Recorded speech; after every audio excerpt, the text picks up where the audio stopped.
Advantage Podcast with your host, Brett Bovin. Thank you for tuning in and enjoy the show.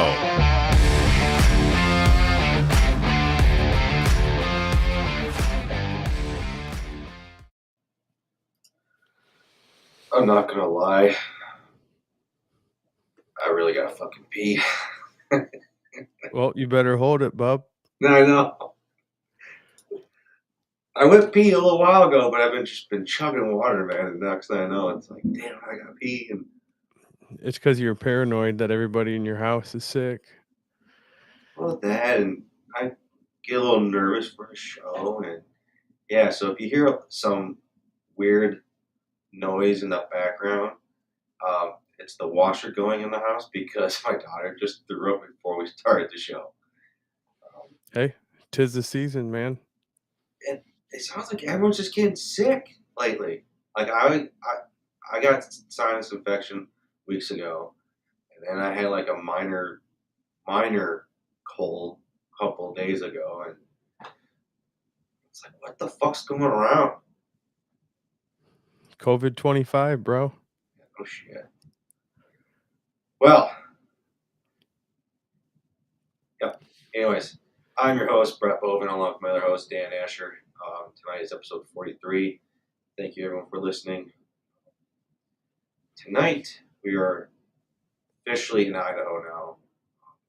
Take a detour the first 2 days, and Dan wasn't here on Monday. That was a shit show. So Dan, I think you need to be here every fucking day, because if you're not here, it just sounds like shit goes down the hill. So pretty much what you're saying is I'm the glue. I'm the glue that holds everything together. Basically, yes.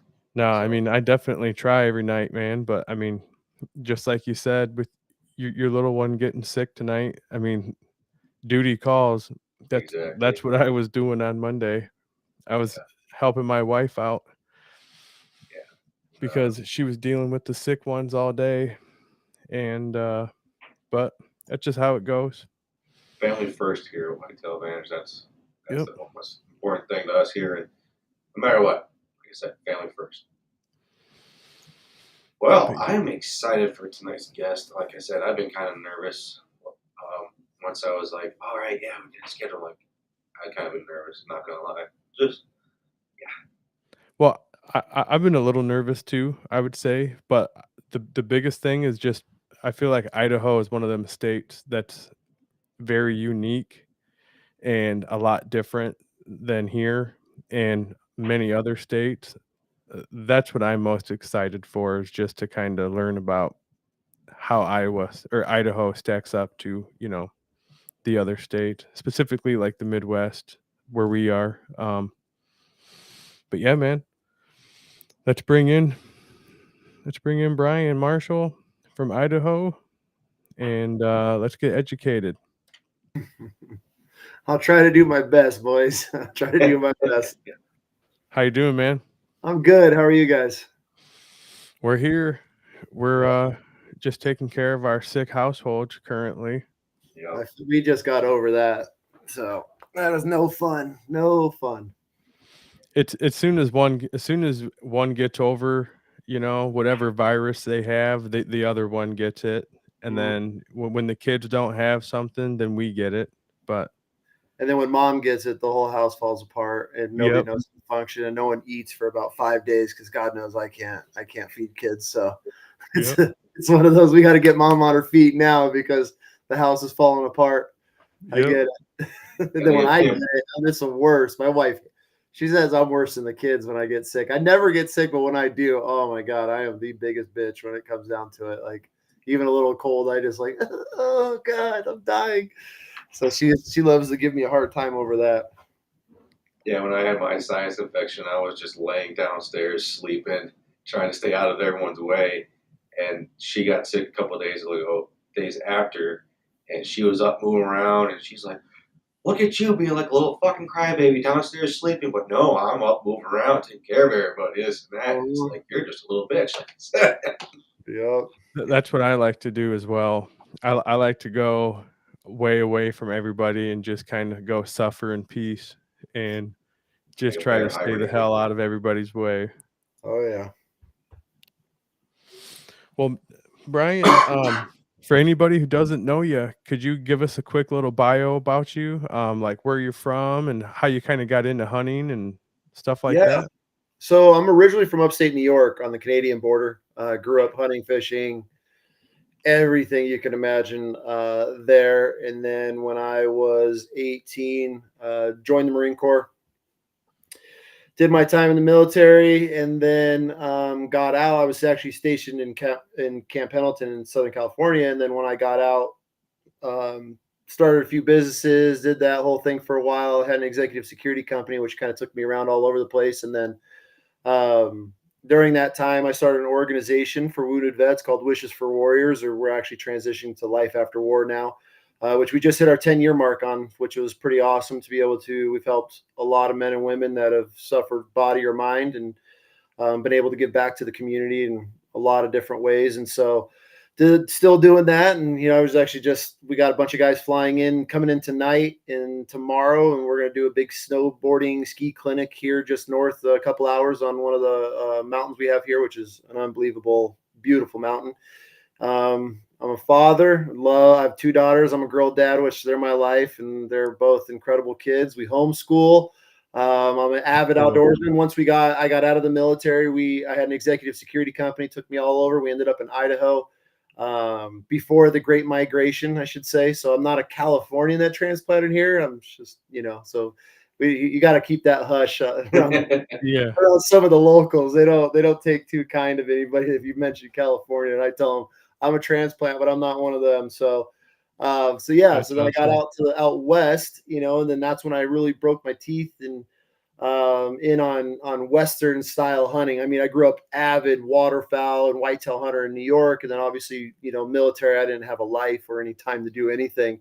And then once I got out west and we got to Idaho, it's when I really started things back up again. And that's when I really dove into mule deer, learning mule deer versus a whitetail, which is, polar friggin' opposites in some areas. But then at the same time here in Idaho being so different with terrain, you're hunting mule deer with whitetail in certain areas, and so you can cross pollinate hunting tactics in some certain areas, and that's where I kind of been since. And so that's what we do now, and a lot of other things. I got a baking bread company for some reason now with my kids, and that's been a new adventure, which I had no idea I'd be a baker, and with my daughters, and so a lot of other things. So it's been pretty crazy here. So how long do you think it took you to get adjusted to like hunting with confidence in Idaho, like just based on your background in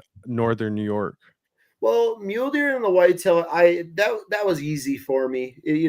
I consider myself more of an aggressive spot and stock. Well, the big transition was from sitting in a deer stand or a blind, to now you're just glassing all day, and then having to learn how animals pattern, not coming to you, but like, okay, I got this buck down here. He's moving east to west, or east to west. Like, how do we get ahead of this now?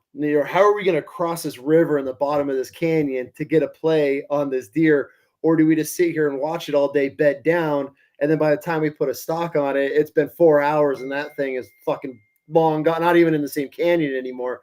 So it was definitely a learning curve there. Not as hard for me on the deer side of things. It was elk that really I had to, I got to just learn and just shut up, meet some guys that are absolute killers and just listen to everything they say. And I did that for 2 seasons. And then I kind of just started doing it on my own. And I think my 3rd year here, I ended up doing 25 days on the mountain. And I learned more during that time in September than, God, it was brutal. It was absolute hell. It was one of those seasons where I was like, F bow hunting, F elk. Yep.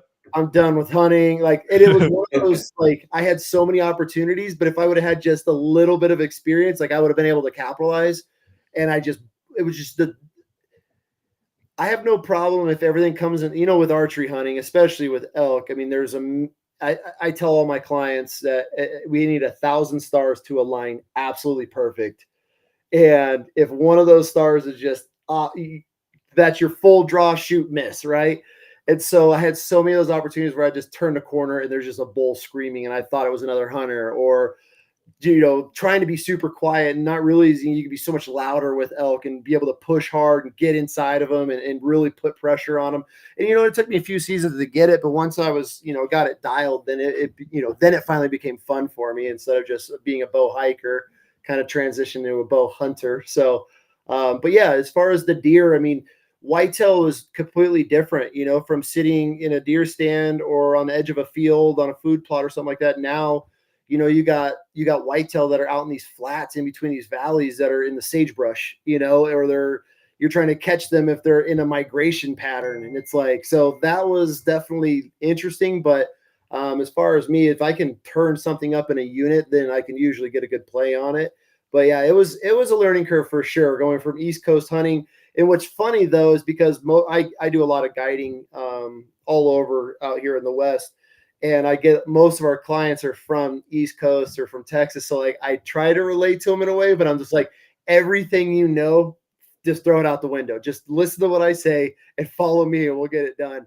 And so it's pretty fun coming from these guys that are whitetail hunters, especially whitetail hunters, to trying to transition to an elk hunter. That is just, if guys cannot fathom or wrap their mind around that there's such a difference between a whitetail and an elk. And unfortunately, a lot of guys go home empty with a lot of wounded animals because they don't know the proper setup and gear and the transition. They just think that you can go from archery whitetail to an elk, which it happens. A lot of guys are successful with it, but there's a lot of guys that are not. So that was a big learning curve, and it still is a learning curve for a lot of guys as well. That's a huge topic out here. Is there another reason too? Because a lot of them are just kind of, I guess, the ego part of them. Like, I know whitetail deer hunting, so it's gonna be hard for me to adjust to it because I believe it's gonna be this way. I think this is just my opinion, and obviously with the outfits and the guys that we all work together, we talk quite a bit about it. And I've talked to other guys, and they'll disagree with what I'm saying, but like I'll almost die on the hill with it. Is that it comes down to gear, right? In having the proper equipment to be able to kill an elk. Because we'll get some of these. For instance, I had a guy come out this year and tells me he shoots 1,200 reps a week. He just sits there and shoots every day after work. He's shooting hundreds and hundreds of arrows every night. And we come out and everything lines up. And I got a bull standing at 30 yards, dude, full draws, tell him to zip it. And it just punches the shoulder. And that arrow was in this far. And we watched that elk take off. And I found it 3 weeks later, still pushing cows and nothing wrong with it. And he was completely dumbfounded. And I was like, dude, you're not hunting a whitetail. And I tell these guys, if you're not getting a complete pass through on a whitetail, don't even look at an elk. It's not even the same ball game. You're going from Pop Warner to varsity. And it's unfortunate because a lot of guys are like, oh, I shoot rage, I draw this and this and this. And we'll tell them, like, man, you do not punch a shoulder. Do not punch a shoulder. And they'll punch a shoulder. And it just, I've had guys with crossbows. 2 seasons ago, I had a guy with a crossbow, and we worked this herd of elk. There was like 60 elk head in this herd. And the big old bull comes breaking off, and it turns broadside 40 yards. And I got shooting sticks, and we're set up, and this guy punches this bull dead in the shoulder.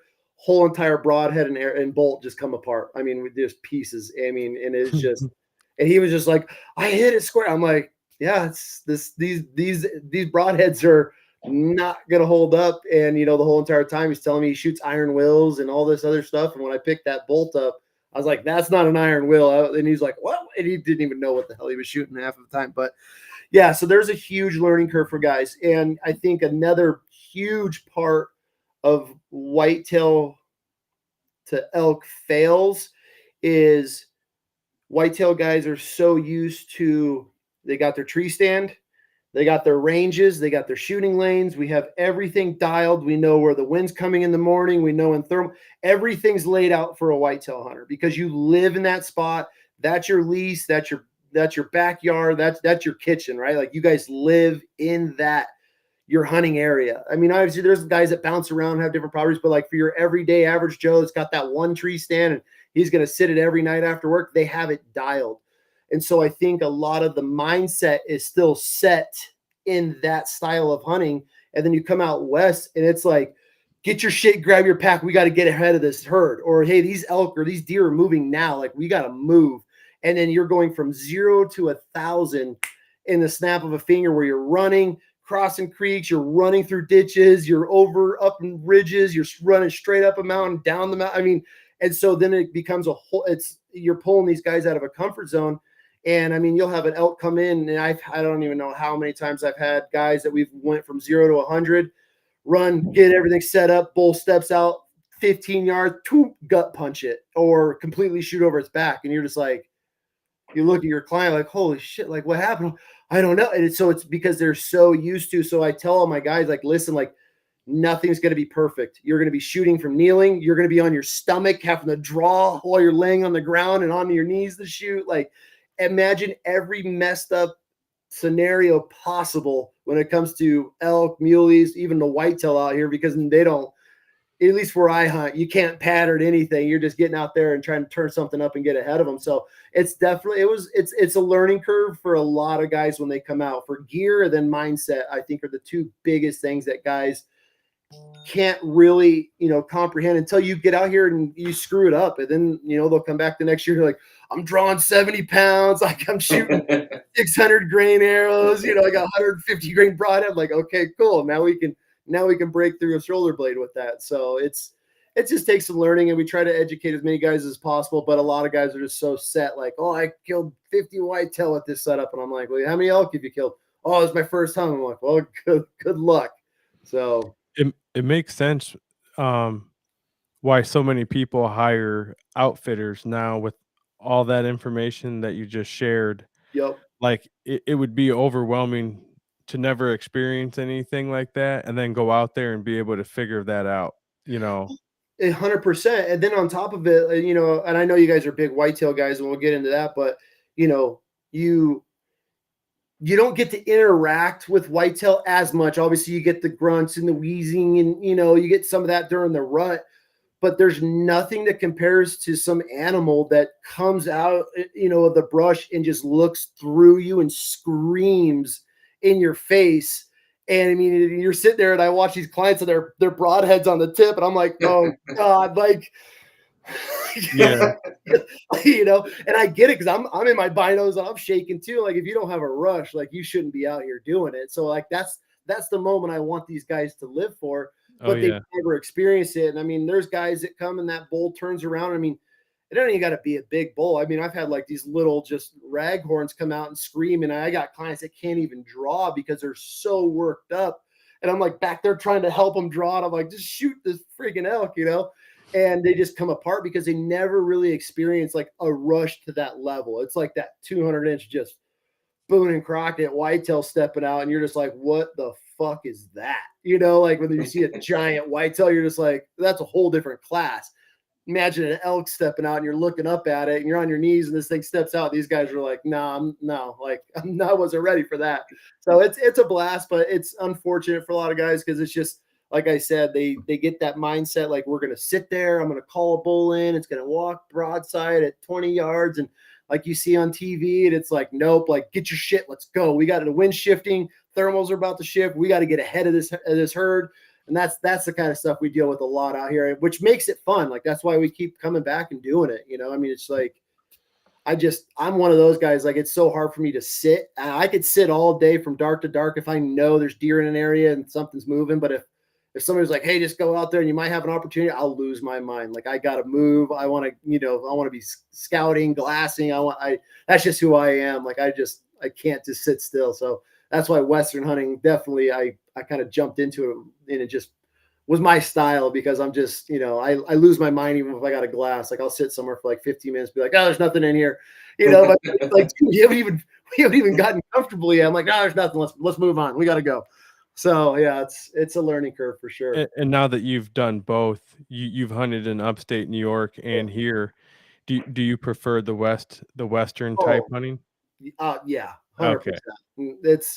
it's just my style, you know, and I have clients that come out and we run and gun and they're just like, not for me. Nope. I had a client, I was guiding out in Eastern Colorado, giant mule deer. And this guy, he had like a ritual, hardcore East Coast whitetail guy. He's killed, I want to say he had like 4 or 5 over 200-inch whitetail, all free range. This guy was hardcore. I mean, he spent big money on deer, and he came out and I broke him off doing an Eastern, but he had his ritual and routine like every time. And I was like, dude, this doesn't work like that. You're not going to be ready. Like he had to set and he had to adjust everything, and he wanted the range and dial. I was like, I'm going to get you within a range. Just be ready. Like especially for mule deer, they're just so on alert. I mean, they're like whitetail, but it's like, you're not going to have an opportunity to peek and especially when you're hunting flat, just open prairie, like you're crawling on your belly. And so he was like, yeah, this isn't for me. Like, this isn't my style. I was like, I need to just sit. I want everything laid out. I want it to be able to walk by, and I know my ranges. I was like, yeah, I get it. I 100% understand. So it's interesting for sure, but I love it. I go back every year, try to hunt, and I'll shoot the first thing that comes in just so I can hang out at camp. Yeah. What's it like kind of taking I guess let me rephrase it this way. It's kind of a 2-part question. How did you transition your military style or your military background into your Western hunts on your personal level, and being able to take other people out hunting with you? How have you able to teach all that and learn from it for yourself and for other people? I mean, honestly, the transition from like as a kid to the military was fairly easy because, I grew up athlete. I should have gone and played friggin' D1 ball. War broke out, so my dumbass ended up joining the Marine Corps instead. So I always had that moto, like very driven, like we're gonna get this done. So it was easy for me to transition it. What was hard for me was putting myself in a client's shoe that's 60 years old, worth $20 million. His whole world revolves around him. He's not used to some hard charging Marine, like, get your shit. We got to move now. Like I'm dragging it. So it took me a little while. Like, okay, like because I get it in my mindset. Like, this guy paid X amount of money for this hunt. Like, I want to do everything I can to make it the coolest experience. I don't care if we kill or not. Like, I'm going to give every one of my clients, they're going to go home and be like, this guy was fucking out of control. Like, time of my life. Like, threw a badger at me, like fell through the eyes, I make all beat my a bear's clients, ass. Yeah. So I make all my clients, I treat everybody the same, but it took me a while to realize, like, okay, they're not either as physically fit, or some of them are more physically fit.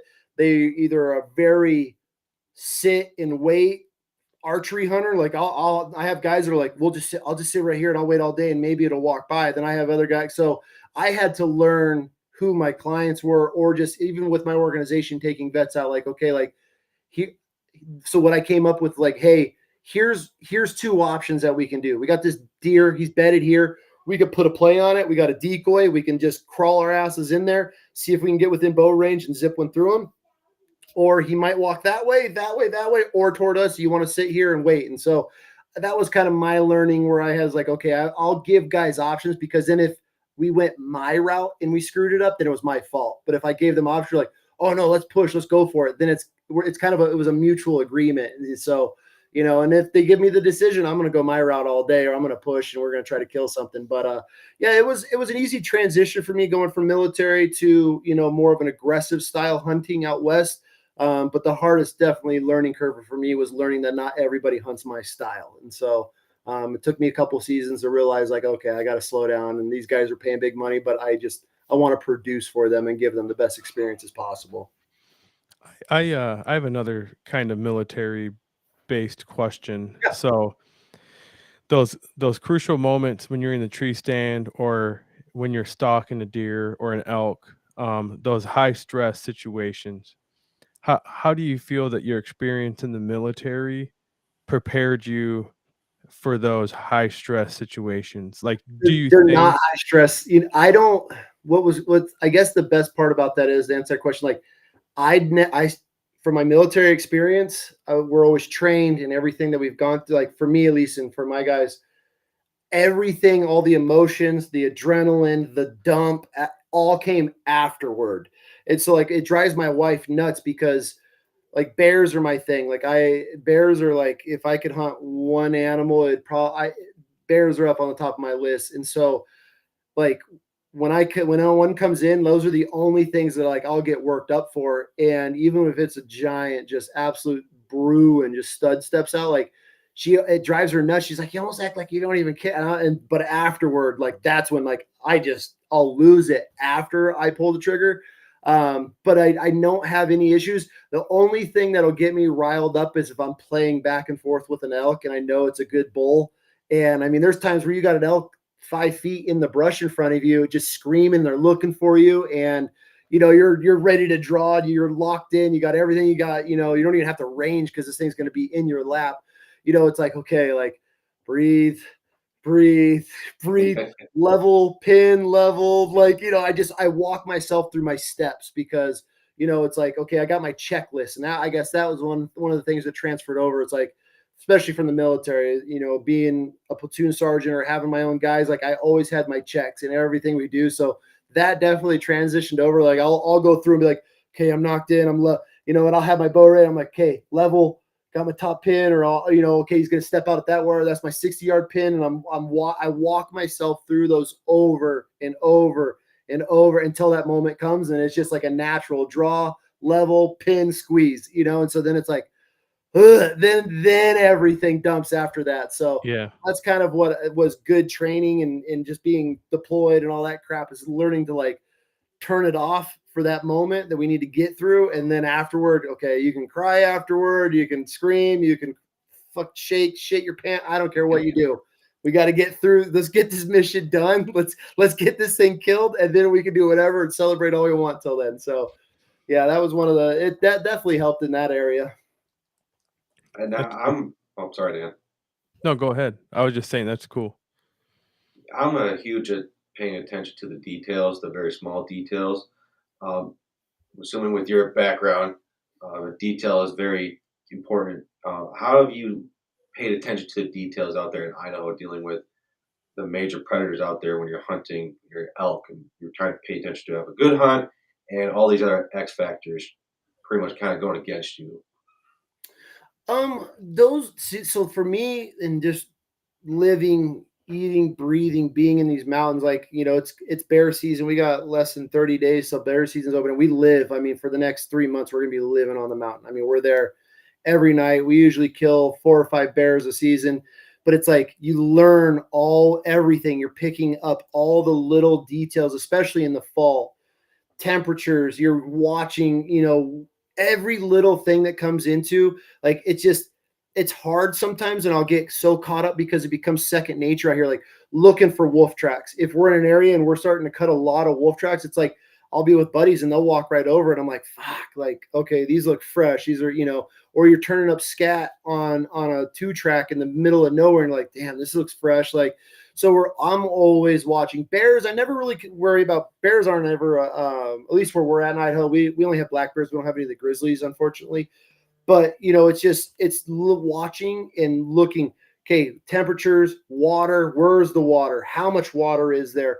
Every little piece that you want to start gathering is all that information. Like, that's what's, for me, it's hard sometimes because I want to be able to show my kids, but it's almost like a second nature now where I'll just blow by it and I'll process it, but I'm not either showing buddies, showing my kids and things like that. So, but there's so much. There's so much out here, because like, you hunt your little plot back east and it's like, okay, I'm on 20 acres or 100 acres, whatever it is. Like, that. But like when you're traveling, there's days we're doing 19 miles on foot, mountain miles, and you're hiking in the dark in the morning and you're getting back in the dark. And it's just like, so you're trying to process everything. Where are the deer? Where are the does? Like, okay, like if rut kicked off yet, where are all of our signs? You're trying to put and gather all these little pieces, little parts of that detail to try to put as much together to draw that whole picture. Okay, like we've seen all these deer down in this basin in the last 2 days. Like, let's really focus on this area now. This whole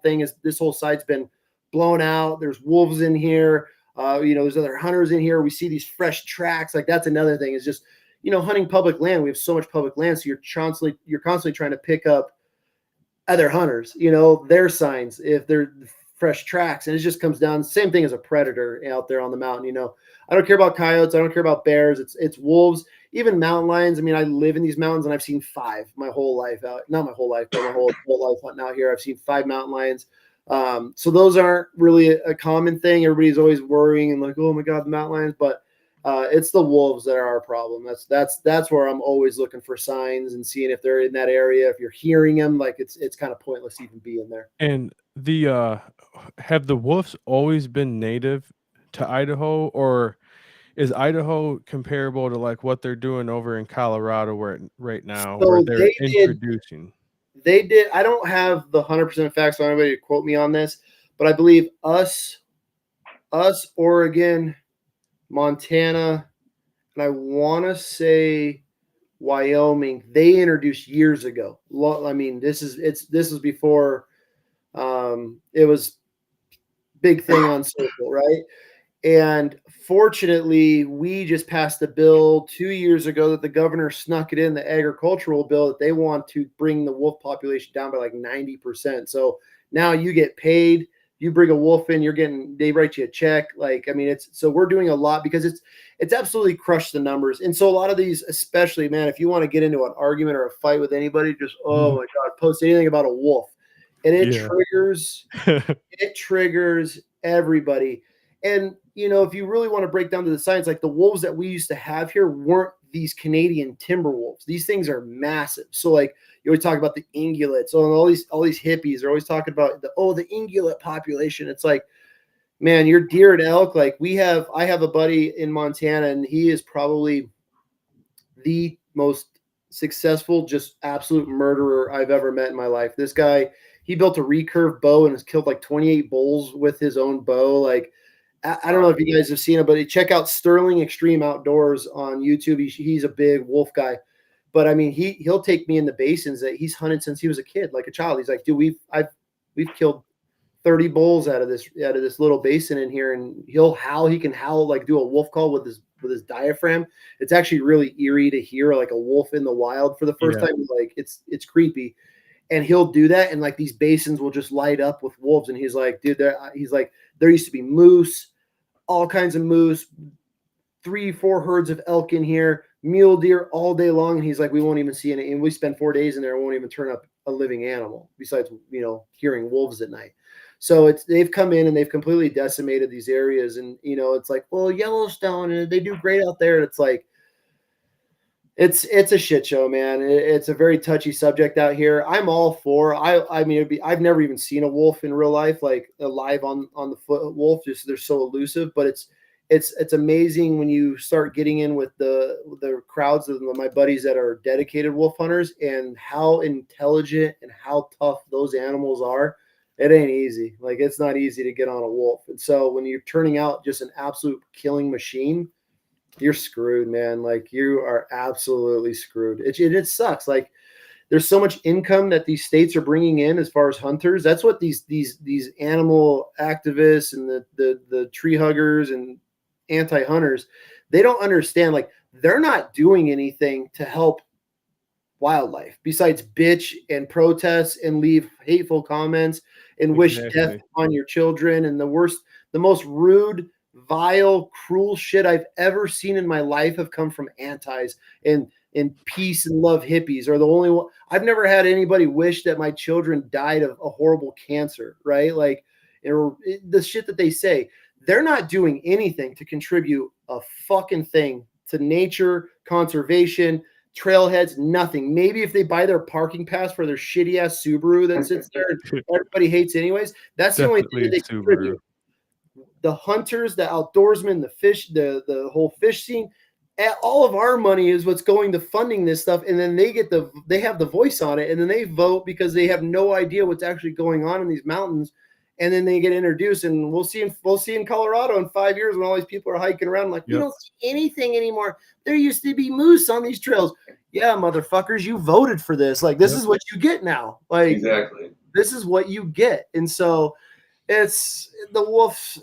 I mean, we have them pretty much if wolves move into an area here and there's farmers around, all the farmers pretty much got to do is make a phone call, and livestock got killed, and the state comes in, flies, and they'll kill all the wolves. That's what they don't tell these antis.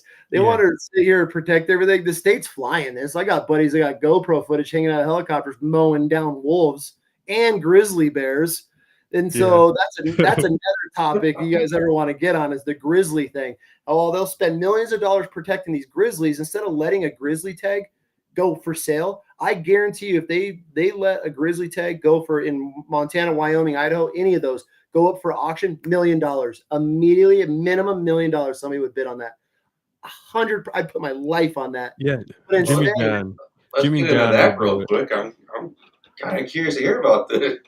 Oh, dude, people have no idea. Nobody knows this stuff. So they have these. So anytime that there's a pack of wolves move into an area and they start killing livestock, and they get enough phone calls, the state comes in and flies it, and they'll set snares and they fly it with helicopters in the wintertime. And I literally have buddies that are government pilots and gunners for these guys, and they send me videos all the time. I've sworn to secrecy. I can't send them out, but one of these days I'm probably going to post them. And there's just they're hanging out. They'll go in. If there's a problem grizzly, they go get a bunch of roadkill. They set up these pits almost, and they fence them in with snares. And these grizzlies will come in for these big death piles that they just have all these deer and elk and shit. Grizzly gets snared. They fly with a helicopter, shoot it in the face with a shotgun. All they're required to do is cut the pads off. They cut the skull off. They put like 5 slugs through the skull so it can't be salvaged. And they get big knives and they cut the hide open and they fly off. And they bring back like a meat sample, a hide sample, and I think they bring back like 1 paw to be able to study the DNA, whatever. But they're killing these grizzly bears. These states that are allowing these hippies and antis to run everything aren't telling them that they're flying in and killing these things. They're snaring them and killing them. Like that's the irony of this. They're like, we'll let you. Oh yeah, go ahead, protest. We'll give you your little rights. But over here, they're setting snares and shooting these things out of helicopters, and it's like, yep. And then if you let an outdoorsman do it, all that money goes to conservation, and the hunter enjoys that harvest, and they share it with their family, and they you just treasure brought it. a minimum of I guarantee. I mean, these deer tags for Antelope Island out in Utah. I mean, at the banquet last year went for 500. I think one went for 550 or 600,000 this year. That's for a mule deer. Imagine being the first person to be able to harvest. I can't believe I said that. To be able to kill a grizzly bear in the lower 48 for the first time. Dude, I have clients that pay $1 million right now for 100%. I have clients that would know they would want to be the first guy to do it. And then you just brought that state conservation, everything that goes into where that money goes, $1 million. I guarantee you'd probably go for more, but instead they'll set snares and they shoot these things and they just destroy them. That's how what's really going on behind the scenes. I'm sure you guys weren't ready for this on this podcast. No, I'm kind of blown away and speechless at this point. I can't believe that this is fucking going on. No, it makes sense. You know. I'll show you guys when we're not recording. I'll show you guys on my phones afterward. I'll pull them up. Perfect. That is I just can't. Fucking hippies ruin everything, man. You fucking go back to your fucking Subaru Volkswagen and go smoke some pot, you fucker. I'm all for everybody enjoying the outdoors. Like I love that my money's going to helping these things, or helping put in jugglers for mule deer in the desert, or helping in the wintertime when we have horrible winters out here, and helping feed these herds and keep the antelope numbers up and all this other stuff. Like, I'm cool with all that. Just put my money, but like the fact that they're taking it and putting it in toward leftist agendas, like that's what pisses me off. And then at the end of the day, then we're spending all this money to come back in and kill these animals, when we as hunters could be putting in for tags that bring more revenue to the state, but the state will just keep it hush hush and just kill these animals by helicopters. Yeah. My big thing with the conservation and all that, like with wolves and everything, is I think it should be science-based and not your feeling and your emotion, because it seems like all the animal like rights people, they don't want us to hunt them because they like that animal, where it makes sense to have a hunting season. I don't want him to die. Fuck off. Yeah, because it manages, the entire ecosystem, if you can manage the herd and stuff like that. But now, if they're getting out of control and they're killing off all these other trophy animals. Now it's a problem. Mm-hmm. And these guys don't understand that. So I have buddies that are huge houndsmen. I mean, these guys have some of the best hounds in the country as far as mountain lions and bears. And you take these guys up in Montana, and I was talking to a guy a couple of years ago, and he was telling me his buddy, his whole entire pack of dogs got killed by a pack of wolves. They had a mountain lion treed, and it was several miles into the backcountry. And by the time he got there, he said he come walking up on the scene, and there's chunks of dog and just blood and fur. Like he said it looked like a bomb went off, and he was like, "What the fuck is going on?" And he's looking on his GPS, and he couldn't. And they get to the where the scene was, and a pack. So what these wolves are doing now is they'll hear these hounds in their territory, and wolves are very territorial, and they come running in to inspect. And there's all these bear hounds. These the guy's hound. They're half of them are pets sleeping in the house, and they're competing now against the freaking 90, 100-pound wolf pack of wolves, and they're just getting stretched. I mean, and he said he went in. I want to say he had 9 dogs that he turned out that day, and he collected 8 collars from just them getting shredded, and they couldn't find the last dog, and he got on his GPS and looked. The dog was 100 yards up on the side of this hill, buried in a bush, and he said that he couldn't even drag the dog back. He had to put the dog on his back. It was that terrified that it would not come out of the bush. It wouldn't walk or anything. He had to carry his dog all the way back to the house, and it never turned out again. It would never get out of the box, anything. It ruined it. And so he lost his whole entire pack of dogs due to wolves. So I can't wait for this first hippie to be out there with their little poodle or some shit walking, and some wolf just snatches it up. And then they're gonna be like, "We need to get rid of the wolves. They ate my dog." It's like, well, no shit. You all wanted them here, but the wolves are an absolute murdering machine. They just murder everything, and they do it for fun too. I mean, there's all kinds of videos and stories here of guys, and they'll walk up and there'll be 6 or 7 horses, just all the Achilles just chewed out of them in the night, and they just bed them down and they eat them, kill them, and then they'll just leave the horses laying in fields. Same with cows. There'll be 15, 20 cow elk just killed in a field, all by a pack of wolves in the night, and they don't even come back for them. You see that a lot out here. It's crazy, man. It's crazy. Like, nobody wants to talk about it. Nobody shares it, but it's like, that's what's going on. That's why out here, they thank God, like they opened up a season. I don't think there's a season. I don't know if it's year round now on them or not. I could be mistaken on that. I don't ever hunt them because it's just too much work, and I'm too fat to hike these mountains for a wolf. So I'm just wasn't expecting this. Really, I mean, I can't. No, like, I mean, I've been hearing a lot about Colorado and the wolves being introduced over there, and I hadn't really been hearing much about Idaho, but now they've just been here forever. It's something we just deal with. Yeah, and now hearing that, Idaho started out the exact same way that, what Colorado's going through now, you can almost predict what's about to happen.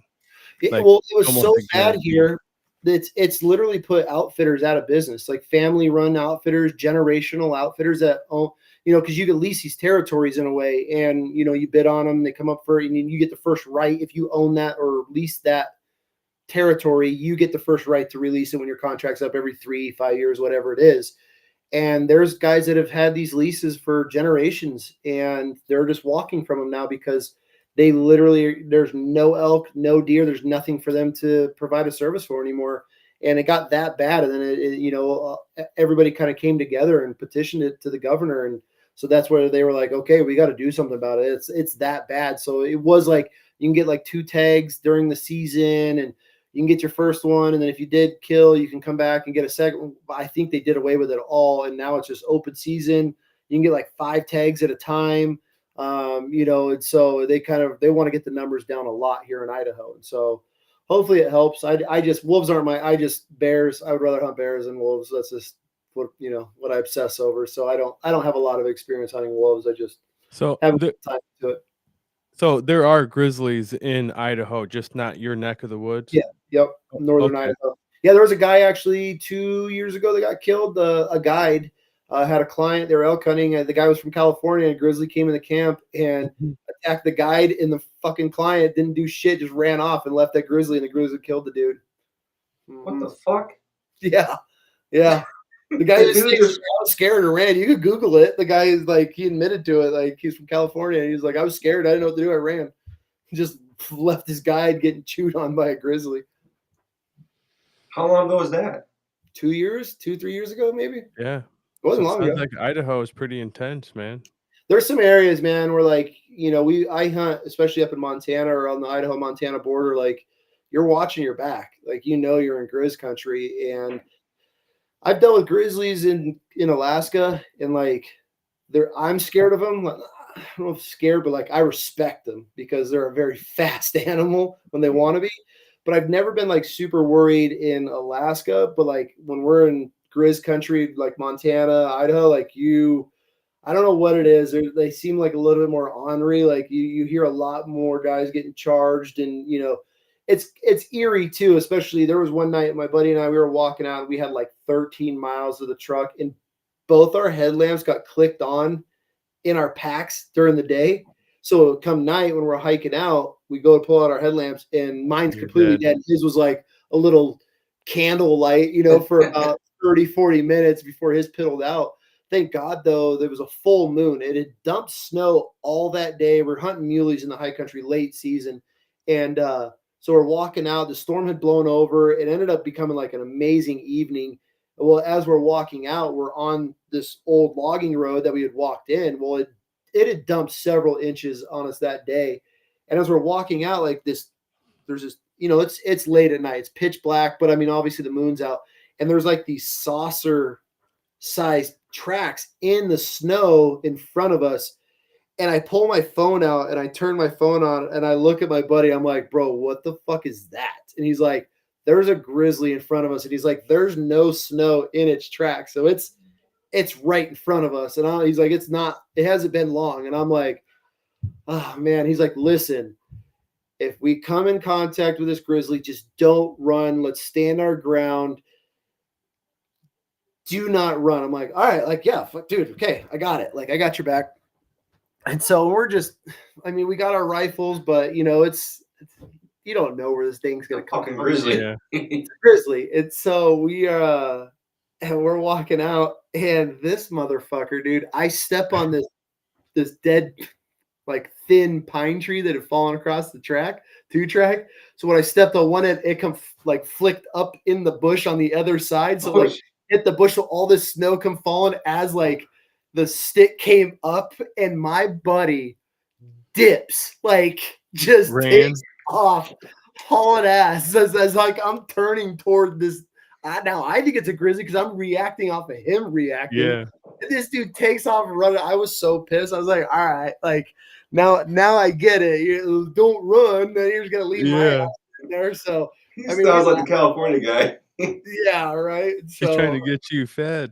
He's trying to use you as the decoy. I thought that was pretty funny. We never ended up running into it. We followed it for like 2 hours, headed back to the truck, that it finally just turned off the trail. But yeah, I mean, it was just like dinner dishes that you just pushed in the snow. I mean, it was big. So, and you know, something out there is that size. And like, especially when you glass up a grizzly, we glassed this one up one day, and it was on the side of this, we're on the top of this mountain peak, glassing across, and we glass up a grizzly, and we were watching this grizzly just grab these rocks and just like, we're flicking these rocks, and they eat the grubs and the roots and all that stuff under these rocks. Well, we worked our way down. We're walking the ridge, and we finally get over there, and I was like, you can see obviously where the rocks were rolled over because they're a different color that's fresh.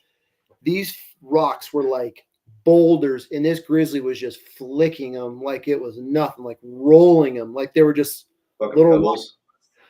He was just tossing. I mean, he would just walk up and just lift the rock up, set it down, and walk up, just push it. I mean, those rocks would roll 3, 4, 5 feet. And I mean, we walked over to him, and I mean, these were boulders that it was just turning over like it was nothing, or big flat shale like pieces, like several inches thick, like a tabletop. They just lifted up like it was nothing. It was impressive watching that. I mean, we watched it for hours, and it just, when we finally went over there, I was like, these rocks are that big, like. You know, you're like trying to like pick them up, and we're just flicking them. Like they're an impressive animal. That's why I don't get the debate of a grizzly versus a silverback gorilla. I'm taking grizz all the fucking time. I don't know, man. I think a gorilla. I mean, yeah, I get the concept of the gorilla because it's smart, it can move, it's got like everything knows about the gorilla. But a fucking grizz, man, I don't know, man. I'm taking the grizz 90. I don't know. They're both alpha.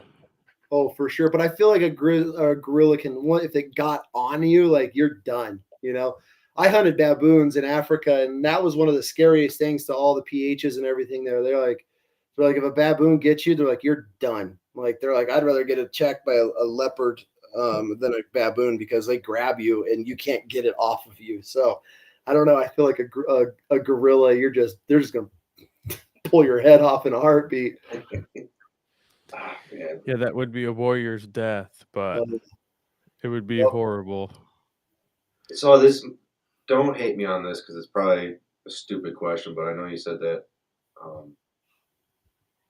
that people would pay $1 million to come pay up for shoot a grizz tag. So you can't hunt grizz in the lower 48. You can only do it in Alaska, correct? Mm-hmm.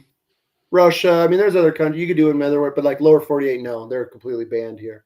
But there's probably some type of like gray area to where if you had an encounter with one, to where if you had to protect yourself and they'll try to jam you up. If you shoot a grizzly, you are guilty until proven innocent. You are guilty till proven innocent, and you better have your.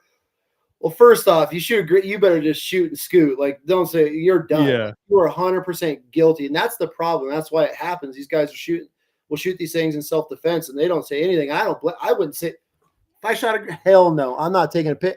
I'm not saying anything. I hope I'm with a buddy I can trust because we are going to shoot and scoot because there's guys that get charged and they're shooting grizzlies point blank, and you are guilty till proven innocent. They will go out there and do everything they can to prove that you shot that animal not in self-defense. And that's how they come after you. And I know a couple of guys that have killed grizzlies in self-defense, and you are guilty till proven innocent when it comes to that kind of stuff. And it sucks, man. Like, and they go out there and they'll walk. You got to hike back in. You got to take them right to the spot. And they'll have you tell your story freaking for hours over and over again. And if you have one little blip on that radar that's different than the last 10 times you told that story, then they start grilling you. And you better have you better be on lockdown. You said you had buddies go through that. What's that experience like? Kind of telling it kind of from their point of view. They're guilty. Like they're crucified. No, I meant like the stress. Like, what's the stress like on them trying to prove it on them? Like, I fucking did this legitimately. Yeah. Oh, it's miserable for them. I mean, they literally they think they're going to lose everything because now it's like they're like, why would I shoot this animal? First off, why would I? Because what happens is a lot of guys come out from out-of-staters and they have a hard time telling the difference between a grizz and a black bear sometimes. Because we have a lot of, especially here in Idaho, we have a lot of color face. We get a lot of tans, blondes, chocolates. We have my wife. I've killed a bunch of black colored bears, but they're all Canadian. Here in Idaho, we've killed, I don't want to say 12, 15 bears here. And one of them's been jet black. And my wife is all of our bears are color face. So I can't see the difference, or I can't see somebody not knowing the difference. Cause for me, that's a grizzly. That's a black bear. Right. But I had a buddy send me a video, and he was like, this bear was in the fog and it stood up on its hind feet. But when it was walking through the sage, until it stood up, I was like, oh, it's a black bear. But when it was walking, it was a giant boar, but it was a little questionable. So that's what happens is sometimes I think people will shoot a grizz thinking it's a black bear.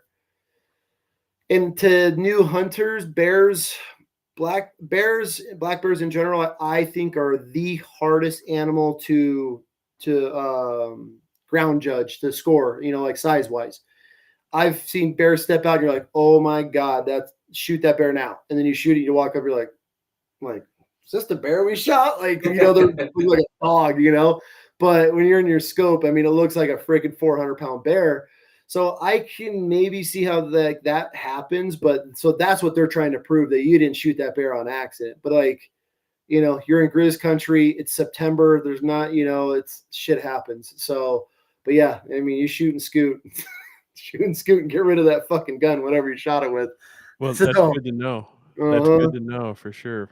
Yeah. What's the punishment officially? Probably a massive fine. Oh, you're going to jail. You're losing everything. You're never going to hunt again. Like you might as well go murder. I guarantee you can get off less charges murdering a person than you could a grizzly bear. Like you're like it's a big deal. It's a big deal. It'd probably be like killing a bald eagle. Like they'll try to jam you up with like a hate crime, like Yeah, right. attach Exactly. symbolism to it, you know. This was the state animal, and we're gonna get charged Yeah. for that as well. Like they'll Yeah, find it. this represents America. Yeah, they'll find anything. That's just the unfortunate part. But I mean, it is what it is. So.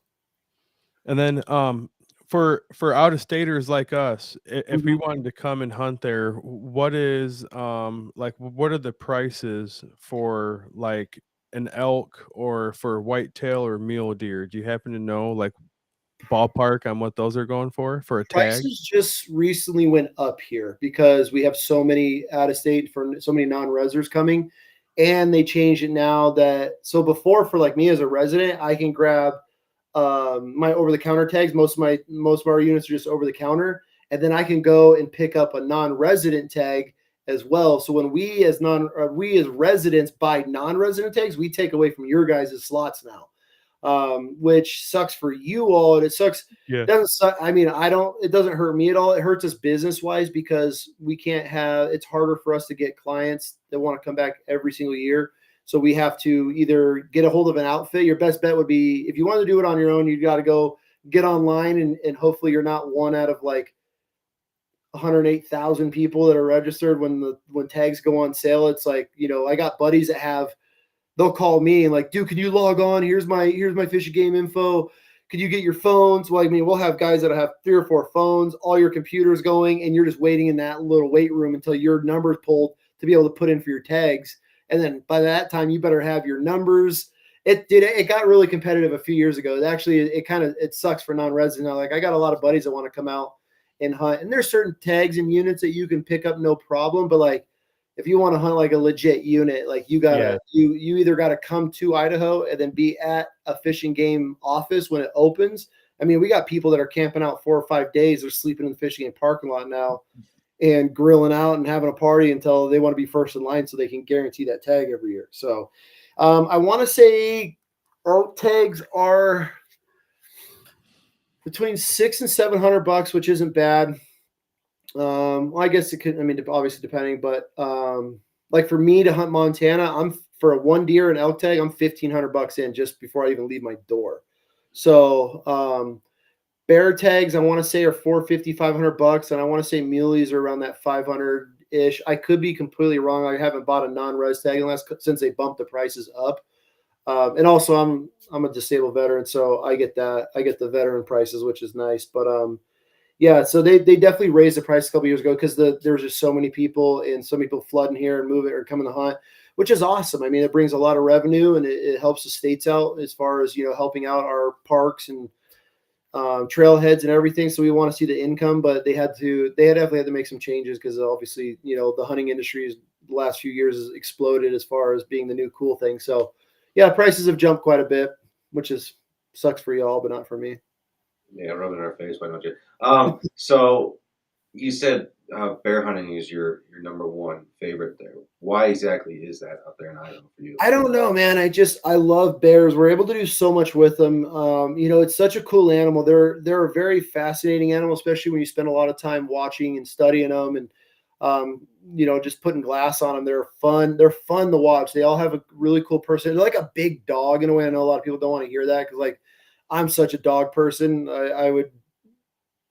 Dude, I couldn't put a dog down if my life depended on it. But like a bear reminds me of a big dog in a way, but they're a fascinating animal. And then to be able to hunt like a big mature boar on public land, to be able to draw that big boar out, like that's the challenge that I really like. And so, you can go out and kill, I think the average bear killed in Idaho is like 4.5 foot, which is like a dog, a lot of little bears get killed, but like the fact that like you can sit and be able to ground judge these animals. And I've made mistakes before where I thought I shot the biggest bear in my life in Oregon, and my buddy and I climbed over to it, and I was like, fuck, like shit, it's gonna be a toilet recovery, you know. So they're hard to score. They're hard to know if you're gonna get a good one. At least where I'm at as far as killing bears, I try to be very selective on it. But like, there's just something about a big bear, man. Like the hides, I love. Like I got a stack of hides upstairs. We use all of the fat. We bring all the fat off the mountain. We render that down. You can make all kinds of things out of that. We love bear. I mean, it's, I think, in the top 4 meats that we eat as a family as far as wild game is bear. We do a lot of canning. We pressure can it, and so it all comes out like a pulled pork.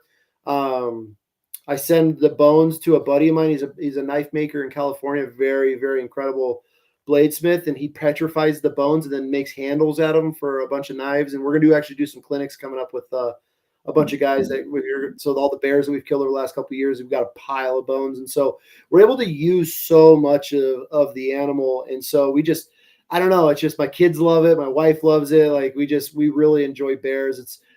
It's just fun for us. It's something different. You know, it's springtime. It's beautiful. The weather's incredible. You know, you're in the mountains. The flowers are blooming. You're not freezing your dick off on a mountain chasing a stupid, stinky elk all over the place. You know, I'd rather chase a stinky bear. But yeah, it's something that grabbed me when I first got here.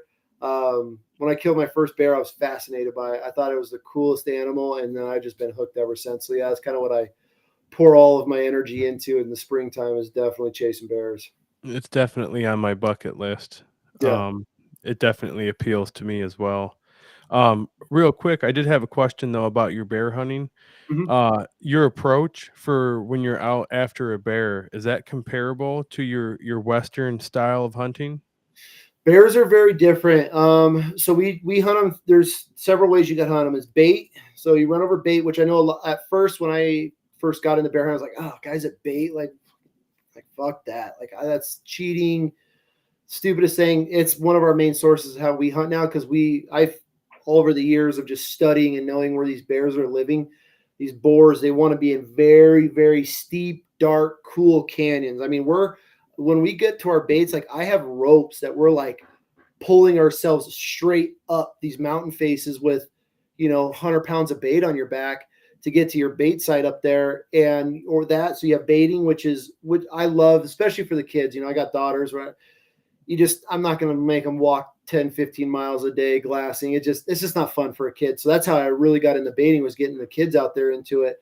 Or you can spot and stock. So especially in the springtime here in the next few weeks, depending on the weather, the bears are going to be out on those open faces on those hills. So that's what you're going to want to be looking for, because all that grass that's starting to shoot up, that's where all their protein's in. They're not eating any meat right now. They're just putting on protein and all that with just eating grass. So those bears will be out there all day on those big grassy hillsides, just eating grass.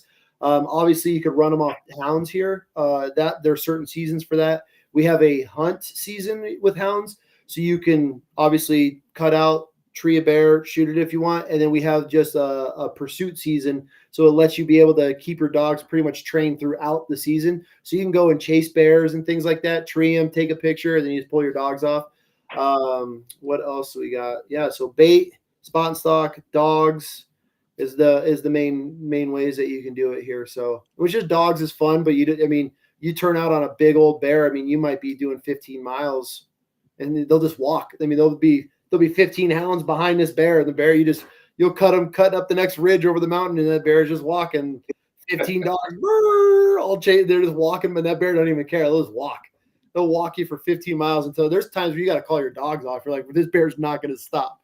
We're going to be in the next state if he keeps going. So yeah, bears are fascinating, man, especially big old bears. Like that's what I love. It's just a big old bear. I know we're getting kind of late on our show here. Real quick, what's it like whitetail hunting out there? We haven't talked. Sorry, I know we haven't even talked about it. No. This was awesome. I learned a lot. We're having a blast. Yeah, I'm having a blast with this, man. But yeah, just real quick, what's it like out there hunting whitetail deer? So whitetail hunting out west is fascinating, because I have buddies that hunt them just like out east in certain areas, especially in Montana. I got a buddy in Montana. He tree stands them, they're in the pines. He rattles them in. You can do all that stuff. I killed a hammer whitetail a few years ago. My buddy, he hunts Mexico. He guides down in Mexico. We call him in with like a fawn in distress. We stood up this giant buck at a muzzleloader hunt, or you're hunting them in the sagebrush out in the flats. You're hunting them in river bottoms. That's my favorite, is the river bottom bucks here. We got a lot of streams and creeks and little rivers that run through these valleys, and they hold a lot of willows, and they go up into the farmlands, up into like the alfalfa and all that area. So you sit and you can glass, and you'll catch these giant. I love them, those river bottom bucks that they never come out, and you catch them in like the last 2 minutes of light, and you're like, oh, okay, there's one in here. Then you spend that week, and then you got to try to locate them, and then so that deer is within this range of this river bottom. So then you get in, you silent stalk, where you're just gritting, you put that wind in your face, and you're just silent walking, with your bow or rifle, and you're just glassing every corner. You're glassing, you're picking every little thing apart.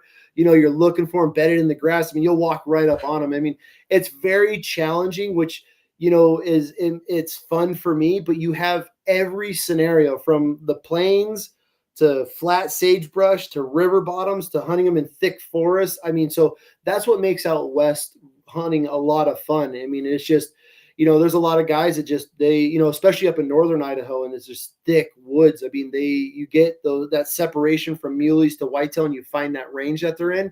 And there's a lot of times where you're hunting mule deer, and all of a sudden you're like, fuck me, like I'd shoot that whitetail. Like you'll just stumble across one. You don't expect whitetail to be in certain areas, and you'll be hunting a mule deer, and you're just like, oh wow, like yeah, I'll definitely notch my tag on that bad boy. Like where did that come from? So western hunting I find very fun for whitetails, is because you never know what you're going to get yourself into. They can produce anything because there's so much good food out here and feed.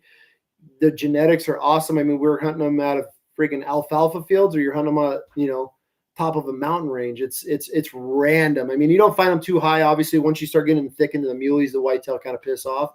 But you can definitely turn some whitetail up in some fascinating areas, which makes it fun. You never know what, like that. I don't know. I'll send you guys a picture of that. I shot a really good whitetail a few years ago. We were cow elk hunting, and we were glassing over this big sagebrush over this valley. My buddy and I are parked up there, and we're waiting for these elk to cross off of private onto the public land. And I catch this whitetail cutting across these flats. I'm like, dude, look at that deer. And he's like, dude, that's a hammer whitetail. And we sat on him. We bedded him. We literally drove 45 minutes to town. I picked up my tag because in this unit, it's just an over-the-counter late season whitetail tag. Grabbed the tag, went back out there, tried to find him and couldn't find him. We ended up walking, stalking. I saw his horn sticking out of sagebrush, walked right up on him, 50 yards, put around through him. I mean, he had moved. Like we walked up to the spot where we had bedded him, and he wasn't there. We think he got up pissed and just relocated. It was like 100 yards down.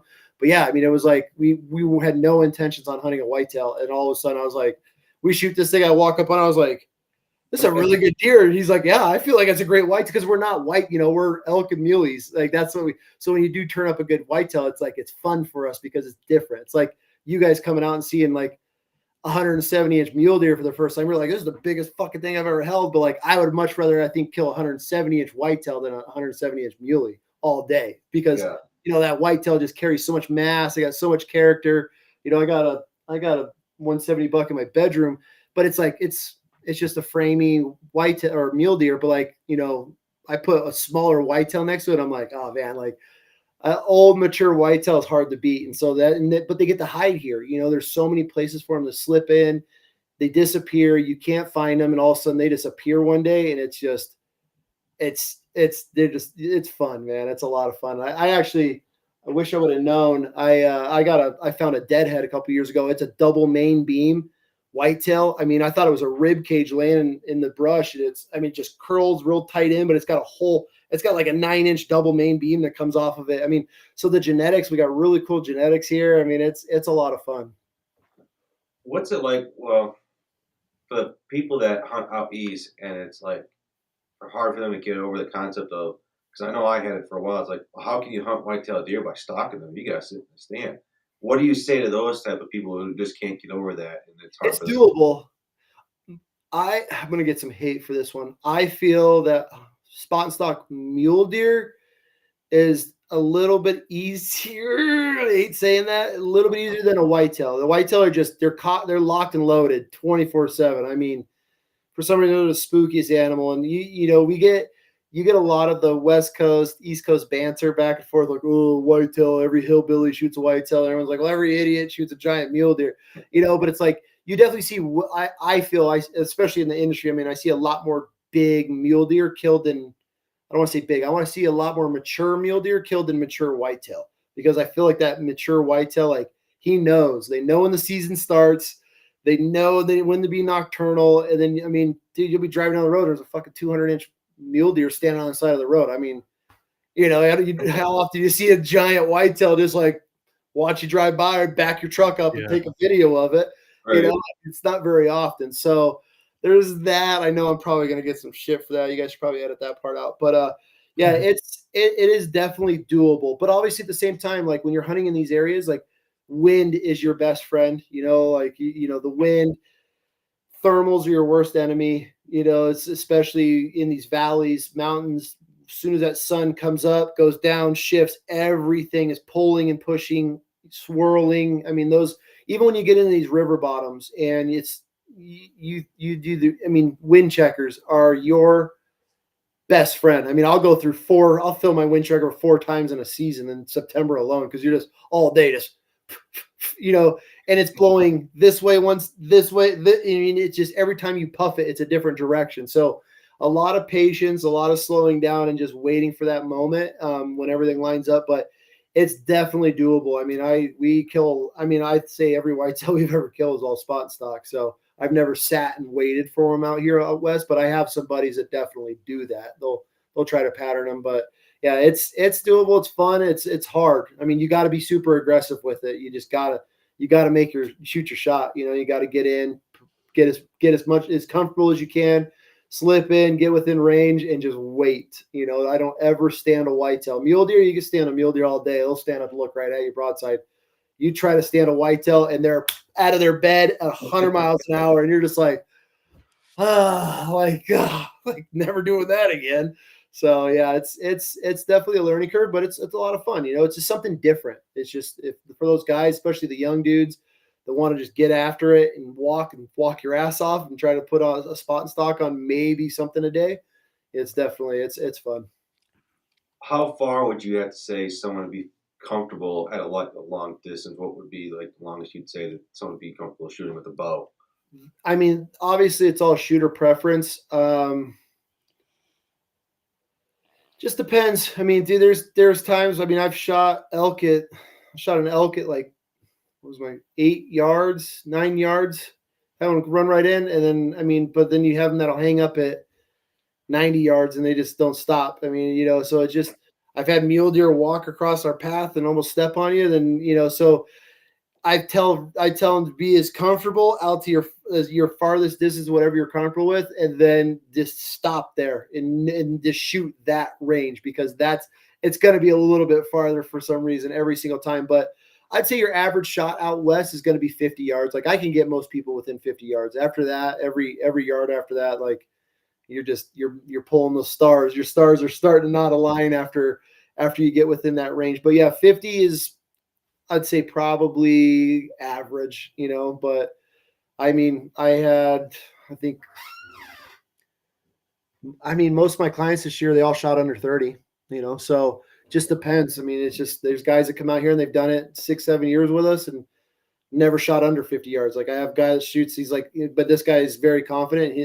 I get him within 100 yards and he's going to 10 ring it every time. So, it depends on the shooter and, what they're comfortable with. But I would say if you're a 30, 40 yard shooter, good luck. I mean, you better be a hell of a person that can put a spot and stock on, because it'll happen. But I mean, it's one of those things, like you might go 2 or 3 seasons before you get within that range. So I would definitely, I would say 50 would be your minimum comfortable range. That was probably the better question to ask and phrase it that way, was what would that be? 15. There we go. I'd say your 60 is probably, like, if you can shoot 60 and under comfortably from all different positions, from being out of breath, don't just walk up and shoot your reps at 60 yards and shoot your foam target. Like, do something, do some burpees, get your heart pumping, shoot from your knees, shoot from one knee, shoot from sitting, shoot bent, leaning forward. Like that's the hardest part for guys is uncomfortable shooting positions because guys are so used to, like we kind of talked about in the beginning, was, comfortable, you got everything set, you're either standing, you got your tree saddle or saddle tree, whatever those things are called. All different positions. You got you're comfortable, right? You got your pad, you got your jacket, you got your hand warmers, and you sit there and okay, here it comes. You take your bow. None of that exists out here. None of it. I mean, you're literally imagine just getting on both knees, leaning as far forward as you can, and trying to shoot with your whole core engaged. Things like that, or off of one knee, or trying to stretch or lean back because as soon as you draw, you're committed, and then there's always a fucking tree branch in the way. Always, you're always leaning, and you got to like come around and do different weird positions. So, yeah, shoot. I'd say 60 yards comfortably, and in every weird position you can ever imagine. Shoot them all. That'll help you. That'll just to be in that mindset. So it's not your first time having to lean. Everybody stands perfectly still. Breath, squeeze. Don't even practice that if you want to come out west. Like that's probably going to be the shot you get. You're gonna be like, okay, cool, because that's what you've practiced your whole life. But the majority of the time, and all my guys that all have problems, I've never shot like that before. That's everybody's response. I've never had to take a shot like that. I didn't think it was going to go down like that. Like that's the number one thing. I had no idea it was going to happen like that. So just anything that you could think that's unpredictable, that's Western hunting. That's how you explain it. You have to be in tune with your killer instincts for sure. And we have that conversation. I don't know if I want to keep you guys forever, but that's kind of a running joke in the guide world is like there's a difference between a hunter and a killer. Those guys that are hunters are the ones that, okay, they sit there, everything's perfect. They go out and they hunt. They might kill a deer a year, every other year, or they go on a guided hunt once a year. They save their money up. Like, cool, there's nothing wrong with it. But then like the difference between a hunter and a killer is that killer is he's going to know naturally how to move, where to get in that position, to set themselves up. They take that shot, release that arrow, and they're immediately knocking another arrow, racking another round. There's been multiple times where I have a guy will zip an arrow through an elk, runs out, stops, and they just stand there. And it's like, dude, fuck that elk, put another arrow in it, put another round in it. Right. It's that killer instinct. And that's where a lot of guys, believe it or not, most hunters do not have. Like it's at least in my profession, like it's nice. Like the guys that are the killers, they always stand out. The guy that shoots, puts a round in it, racks around, puts another round. You're like, oh, thank God. Okay, cool. You lucky if you get one of those guys a season. Other than that, it's like, pow. And they look and they're It's like, get on the gun. That thing's standing there. Put another round in it. That's the difference between a hunter and a killer. Is that guy that's like, okay, hey, I don't feel comfortable here. I want to move. Yeah, dude. Guys that just naturally know, or they've been in it long enough, killed enough animals, they're like, okay, I've been in the game. I know how this is going to play out. So yeah, definitely having that killer instinct and knowing that like, hey, you got to be able to, it's not going to be perfect. You're not going to have a perfect shooting lane. Like you might have to thread through a gap in a bush, and you can see that front shoulder. You're going to zip it in there. And I have guys that'll have a gap and that animal stops in that gap. And they're like, I never had a shot. I'm like, dude, I was standing right behind you. It was a perfect, it wasn't big enough. I couldn't see the whole body. I'm like, but you could see the shoulder and behind the shoulder, right? Yeah. Why didn't you zip it in there? Oh, I'd never shot like that before. I'm like, you're not going to have a full target. Practice slipping, put a couple of 2x4s and just shooting different angles, trying to get through certain slots to narrow that size down. Yeah. Granted, you're shooting a small target, but like, are you shooting through an area at that target? That's another big one. There's always brush in the way. You're not going to be out there preseason trimming your lanes and doing all that stuff. Like that all goes out the window. So it's a whole different ball game when you come out west. I like it.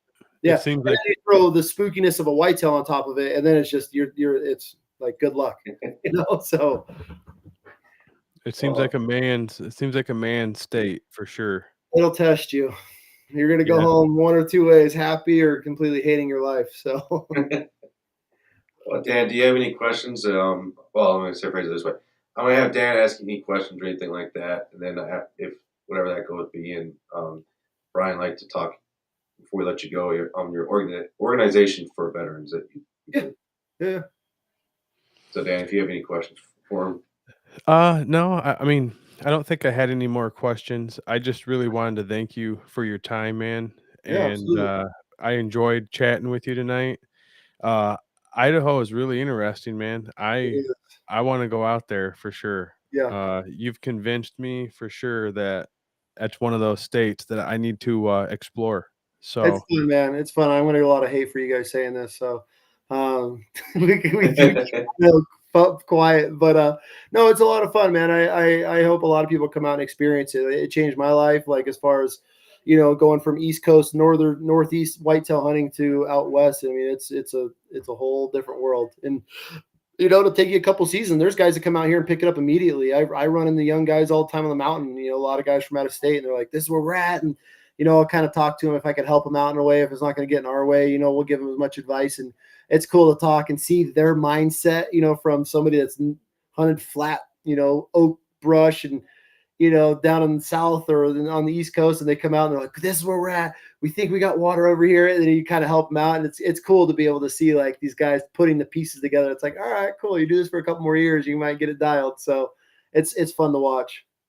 Yeah, it sounds like it's a state you better have some big balls to go out there and hunt and do it well. Then the right gear, definitely. Yeah. A right pack. A pack is pack's going to be your best friend out here. So. it definitely seems like a state that will humble you very quickly if you're not prepared. Anything in the West. I mean, I've been humbled in Oregon. I mean, Oregon will break you off. Montana, Wyoming. I mean, every state out west. I mean, because you got to think it's just like, oh, okay, we got a mile to go, but that mile might be 1,000 vertical feet, 1,500 vertical feet in that mile, and you get out of your truck and straight up all day, and so you're drenched, you're soaking wet, you're sweating, you can't breathe. And then, then all of a sudden you're in the elk or there's that deer, so it definitely makes a man out of you for sure. I like it. The organizations, can you briefly get into that before we let you go for the night? Yeah, man. So the organizations of any veterans listening, so we're Wishes for Warriors. I'm the president and founder of it. We started it just over 10 years ago. We just hit our 10-year mark in January. What we focus on is combat wounded veterans. So anybody that's been wounded body or mind, physically, mentally, TBIs, PTSD, a lot of guys been wounded, blown up, shot, all that good stuff. And so what we really did years ago when we first started, obviously outdoors, guiding, taking guys out, that was my passion. And then I was like, man, why don't I just take vets out? I had some really, really cool properties at the time that we were able to take some guys and get them hunting. So that's kind of how we started out. We did it for years. And then the thing with the veteran community is that it's the community is always shifting. And so when we first started this organization, it was getting guys away from their families, getting them that break away from the crying kid. They just came home from Afghan. They came home from Iraq. They want to be able to just breathe and get away. And so that's what it was all about when we first started it. But now fast forward 10 years, we've all grown. We've either started new families, rekindled with our family. Kids are older. These guys are wanting to do things with their wives and kids now. So we really shifted gears these last couple of years and are really focusing on the family side of things, the camaraderie, doing group retreats. Because before it was one-on-one, we would take these guys and we would bring them on these trips with another veteran, with another wounded veteran. So they were able to relate and be able to talk one-on-one, be able to go through their healing process, be able to vent, and just communicate what they were going through in the early days, because they didn't know how to cope, and and so it was pretty tough. But now we've gone through a little bit of healing process. Now it's like, okay, how can we help them? What's the next step? So what separates us as an organization, which I'm super proud about, is that we're always shifting with the community. We're not, and there's nothing wrong, and I'm not saying anything negative about any other organizations as far as like, hey, this is what they do and that's what they offer. That's incredible. Like we don't work with a lot of organizations, but we refer a lot of guys, like if they need something in specific that we don't do, okay, cool. Hey, this organization, we've sent a lot of guys here. They'll help you out in that sort of thing. But for us, what we maybe offered 5, 6, 7 years ago, we'll still have as a program, but we shrink those programs down because we'll focus into what the community's looking for and wanting to do now. And so that's education is a big one. Teaching guys and girls little hobbies and skills and trades, because we're kind of seeing what's going on in the community is we're a decade and more into this. It went from us reaching our hand out, grabbing that guy's hand and pulling them out of a dark place is where we started this. now it's kind of shifted into, okay, what's next? Like, we'll call these guys on a once in a lifetime hunt. They're like, well, I'd rather go on a grizzly hunt. And we're like, well, we're offering you this incredible mule deer hunt or an elk hunt. Like, well, I would rather do a caribou hunt. So we really started kind of seeing that and was like, well, if these guys are looking for different things, maybe we see how we can help in a different way. And that's where we really go to social media and we'll do polls and be like, hey, like, if you guys can learn something this year, what would it be? Then we collect all that data, or through our emails and our subscriptions with all the veterans that we have in our system, we'll send out these emails, and we're constantly asking, like, what do you guys want to do? And so what we've really shifted gears toward is the old saying, teach a man the fish. You'll fish for a lifetime. You'll eat for a lifetime, right?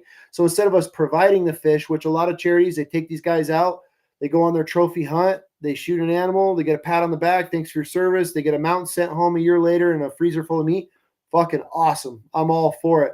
But I don't want that vet coming back every year. I don't want to have to deal with him every year. I want to teach him how to hunt. So what we're really doing now is our hunting program went from our largest program, and now it's kind of one of our smallest programs. But what we're doing is we're taking these father-sons, father-daughters, and then we're teaching them how to hunt. So instead of chasing a trophy animal, we'll get doe tags. Hey, here's a hunting 101 clinic. This is all the way down to how to hold a knife, right? Like something that's second nature that I could do in the pitch black. And my 9-year-old, I mean, I could leave her on an antelope and go grab the truck and come back. She's got 3/4 of the thing skinned out and all quartered. And I mean, because she's just, every step of the way I've showed them every single thing. But then we get these guys and they're like, dude, I don't know how to do this because I'm not confident, so I can't teach my sons how to do it. I'm like, well, then why are we chasing around these trophy animals? Why are we putting all this pressure and we got to shoot this giant animal and take pictures of this grip and grin that nobody gives a fuck about afterward anyways? And the guy goes home and what did he learn from it? And so that's where we really shifted gears. Let's start teaching these people things, and so what's cool about us as our organization is that, let's say one of you, let's say, Dan, you were like, I don't know, let's say you're in the woodworking and you whittle wooden knives or something, right? You can reach out to us. We have a slip that we send you a link, and we call it a trip slip. You can fill that out. It could be anybody, civilian. It could be some grandma that makes Adirondack rocking chairs, and that's her passion. You fill this thing out, and we host clinics. We fund it. We send a rep. We walk you through planning the whole entire thing. For example, we have a guy in Nashville. He's a veteran himself. He found flint napping, like obsidian, like chipping, making arrowheads, knives and stuff. That's his passion. His brother is a huge like whiskey influencer, and these whiskey companies fly him all over the world to like sample whiskeys and take fit pictures. I don't get it, whatever. But him and his brother put on this clinic, and they call it Whiskey on the Rocks, where we fly a bunch of vets out. They sit there. We rent an Airbnb, so everybody's under one roof, so they all get to learn. They get the camaraderie, the shit talking between Army and Marines and Navy and all that good stuff.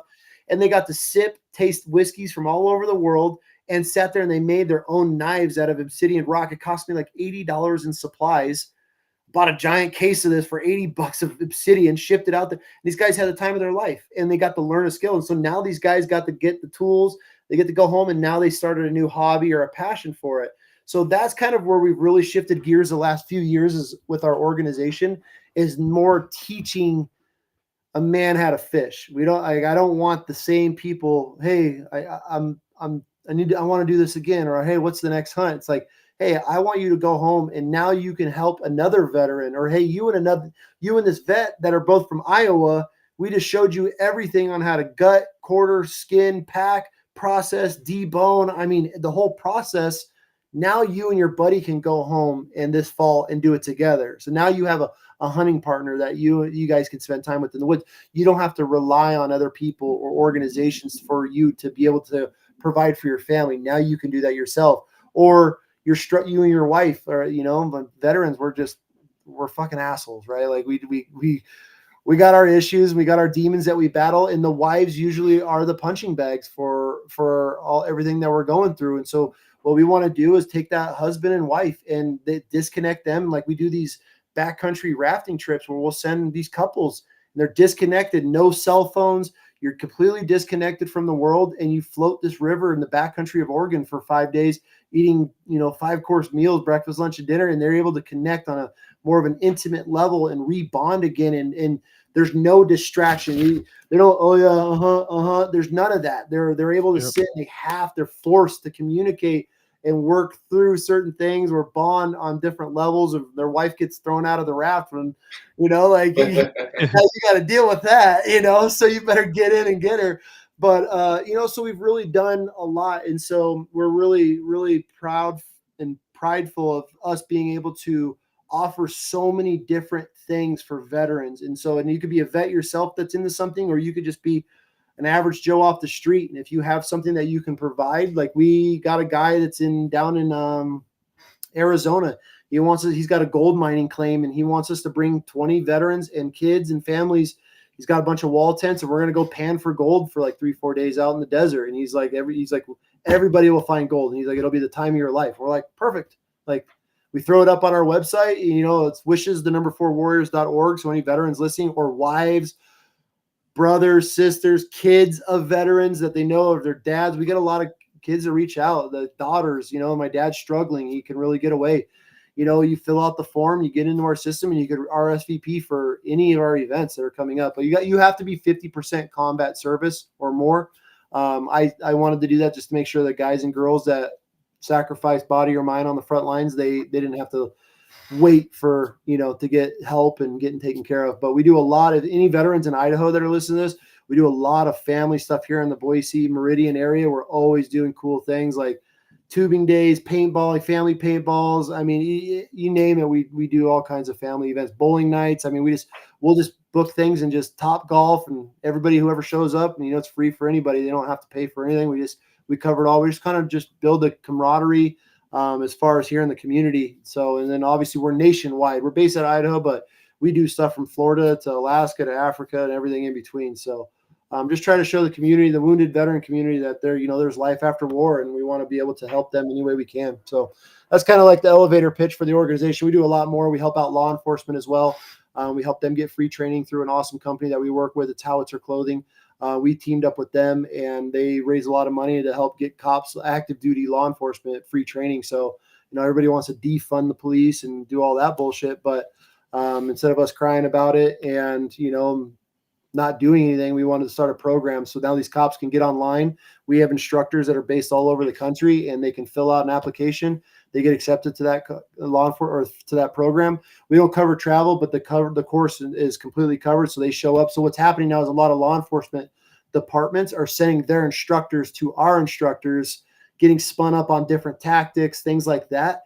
And they're able to take that back to their department and then spin up their whole entire department off the tactics that they learned from us. So it's pretty cool. We just try to help. We just try to, wherever we can see something or there's a missing piece somewhere, we try to be able to plug that hole and provide a service anywhere we can.